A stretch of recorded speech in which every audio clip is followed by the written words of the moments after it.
Welcome sa Dries TV. Kung interesado ka sa ganitong news, huwag kalimutang isubscribe ang ating YouTube channel. Maraming salamat! Welcome back again sa ating YouTube channel mga kakimpaw, and sa update natin ito ang pag-uusapan natin ay tungkol sa mga importanteng ganap kina Kim and syempre kay Paula Avellino. Pero bago po ang lahat, maraming salamat sa inyong patuloy na pagsuporta at pagsubaybay sa mga daily update natin. Kaya naman bilang pasasalamat, narito po ang mga napili kong komento patungkol yan sa naging previous update. Unang komento mula po ito kay Ginang Bergie Gatchalian. Sabi niya, "Dries, ko ako kay Kim, lalayo ako kay Lakam sa ginawa ni Lakam para na rin niyang pinatay si Kim. Pinatay niya ang isang magandang kinabukasan ni Kim tungo sa kanyang pagtanda. Pinatay ni Lakam ang pangarap ni Kim. Habang nakikita ni Kim si Lakam, may hirapan si Kim na makapag-move on." Tama po kayo dyan, Ginang Bergie Gatchalian. Agree po ako sa inyong naging komento na sana layuan na lamang po ni Kim Chiu itong si Lakam. Dahil habang nakikita niya po yan mga kakimpaw, babalik at babalik lang po yung ginawang masama ni Lakam kay Chinita Princess. And agree din ako sa sinabi po ninyo na pinatay po ni Lakam yung kinabukasan, magandang kinabukasan ni Chinita Princess. Kasi nga po, hindi lang po 100,000 ang nawala, kundi milyon-milyon to mga kakimpaw. Marahil hindi po naisip ni Lakam na napakaganda na po ng pwesto niya, sa katayuan niya po, nakasama niya si Chinita Princess. Sinayang niya po mga kakimpaw yung napakagandang samahan nila ng kapatid niyang si Kim Chiu. Ang daming nangangarap ng ganito mga kakimpaw, pero si Lakam, sinira niya lang at tinapon niya lang yung napakagandang relationship nila ni Chinita Princess. Tunay ngang nasa huli ang pagsisisi mga kakimpaw, no? So maraming salamat po sa komento, Ginang Bergie Gatchalian. God bless po sa inyo and mag-iingat kayo palagi. At ang next comment mula naman po kay Ginang Marites Arellano. Sabi niya, kahit na po may karapatan na binigay, pero ang karapatan na binigay ni Kim ay kung gagamitin sa tama at hindi naman dahilan yung porket binigyan sila Kam ng karapatan ay aabusuhin na niya. Oo, pwede siya kumuha ng pera kung sa mabuti niya gagamitin. Pang-aabuso pa din yun, porque ba't binigyan siya ng karapatan, walang habas na niyang lilimasin ang pera ng kapatid niya?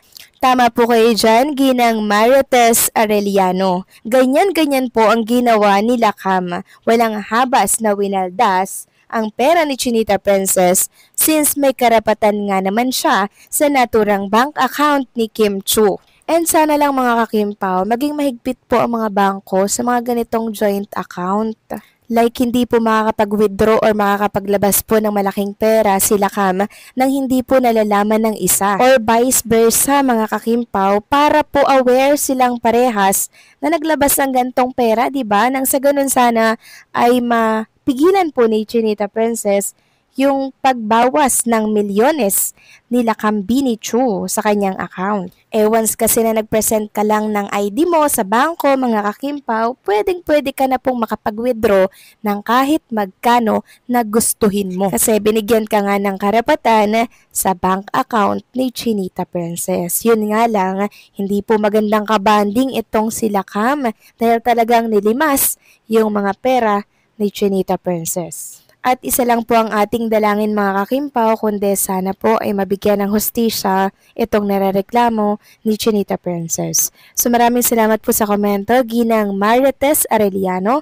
God bless po at mag-iingat kayo palagi. So ito na nga, pag-usapan na natin mga kakimpaw ang mga topic po na nakalap natin sa gabing ito. At unahin na nga natin pag-usapan itong trending in the Philippines. Walang iba kundi po ang hashtag ABS-CBN Christmas Special 2025 na meron pong 16K na post. Grabe kasing magpakilig sina Kim and Paula Avellino doon. Biruin nyo, 3 years na pong magkasama si Kim and Paula Avellino dito po sa Christmas Special ng ABS-CBN 2023 until ngayon na 2025 at sa maraming taon pa na pagsasaluhan mga kakimpaw. Sabi nga ng isang fans dito, grabe yung Kim Chu at Paolo Avellino, pangatlong Christmas special na to nila together. Sobrang blessed every year ba naman sila may series. So 3 years and counting mga kakimpaw, si Kim and Paolo Avellino, and ipag-pray natin na mas marami pa po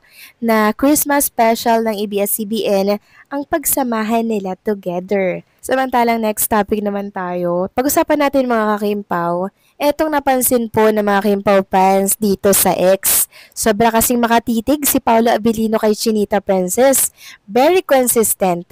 Simula noon hanggang ngayon, ganyan pa rin po yung mga tinginan niya kay Chinita Princess, mga kakimpaw, na para bang wala siyang napapansing iba, na parang wala siyang nakikitang mga live audience sa harap niya, kundi kay Chinita Princess lang po siya talaga nakatingin. Sabi kasi dito ng isang Kimpaw fans, find a man that looks at you the way Paolo Avellino looks at Kim Chu.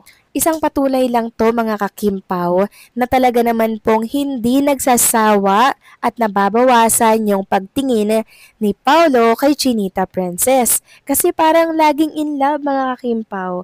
Parang lagi silang bagong kita lang, no?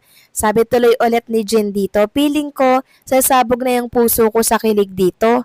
Tamo naman ang itsura nila kapag tumuka ito tulad ng ginawa ni Coco kay Julia. Ayan, napamura siya. Ikakamatay ko talaga. And speaking of Coco and Julia mga kakimpaw, ganito po kasi ang nangyari dyan. Nag-kiss sila kanina. Ito po ipapakita ko na lang po sa inyo mga kakimpaw ha.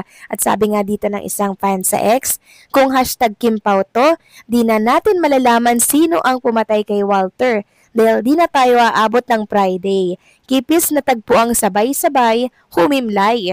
Grabe naman kasi itong si Coco Martin mga kakimpaw, talagang nag-kiss sila sa harap ng marami ni Julia Montes. At eto pa mga kakimpaw, ang good news na kung saan ay for sure ikakakilig po ng lahat ng Kimpaw fans na nakikinig at nanonood sa atin sa mga oras na to. So kanina kasi mga kakimpaw, tila nagkaroon po ng aminan dito po sa Christmas special ng ABS-CBN. Ganito kasi yung atake mga kakimpaw. Sabi ni Paolo, so ako pala ang pipiliin mo? Sabi naman ni Kim Chu, lagi naman kitang pinipili. Ikaw ba? Sino bang pinipili mo? Tapos sumagot si Paolo, syempre, sino pa ba? Ikaw naman na yung tinawag kong kaduet. So grabe sigawan mga kakimpaw yung mga fans na nandirito po sa venue ng Christmas special po ng ABS-CBN. Sabi tuloy ng iba, talagang umaamin na sila. Or talagang nagtapat na sila at dinaan po nila dito sa ABS-CBN Christmas Special. Parang ginaya po nila sila Coco Martin and Julia Montes. Kaya pala kilig na kilig mga kakimpaw yung mga fans kanina and nanghihingi nga po sila ng link kung saan daw mapapanood yung mga video na yon. So ito po yung mapapanood by Sunday pa mga kakimpaw, kaya antayin nyo na lamang po dahil sabay-sabay po tayong hihimlay habang pinapanood ang mga nakakakilig na moment ni Kim and Paolo Avellino.